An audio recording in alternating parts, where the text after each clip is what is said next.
Dire avec moi un puissant Amen. Amen. Au nom de Jésus-Christ.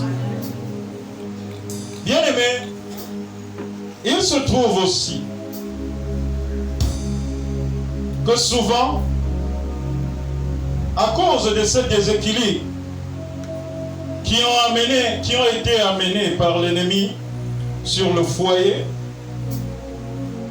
ce sont les enfants qui en payent le prix. Il se trouve aussi que souvent, à cause de ce déséquilibre qui ont été amenés par l'ennemi sur le foyer, ce sont les enfants qui en payent le prix. Et qui, pour certains, deviennent des personnes instables. Je parle à quelqu'un ici. Pour certains, ils deviennent des personnes instables.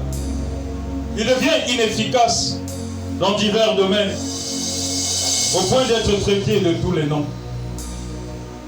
Ce sont eux que l'on voit, on les traite aujourd'hui d'être des enfants de la rue. Il y en a d'autres qui sont devenus des prostituées. Il y en a d'autres qui se sont jetés dans tous les travers. Et quand on regarde au premier degré, c'est eux qu'on condamne. Mais en réalité, c'est les desseins du malin qui ont amené le désordre et qui ont fait en sorte que le foyer vole en éclats. Parfois à cause des œuvres de la sorcellerie, à cause de l'envoûtement, à cause de toutes formes de pratiques maléfiques, on en est arrivé à ça. Mais au lieu de s'en plaindre, aujourd'hui, nous allons faire ce que Dieu nous demande de faire.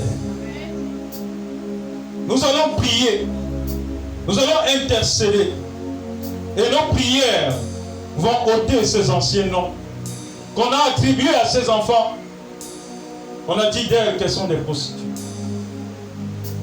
On a dit d'eux qui sont des voyous, qui sont des brigands, qui sont des nangaboko. On a dit d'eux qui sont des enfants sans avenir. Mais bien aimés, même si ça fait mal, et ça fait très mal, de les voir ainsi devenus, nous pensons qu'avec Dieu, il y a encore de l'espoir. Nous pensons qu'avec Dieu, il y a encore de l'espoir. C'est pourquoi nous prenons le temps devant le Seigneur de prier et d'intercéder afin d'ôter les anciens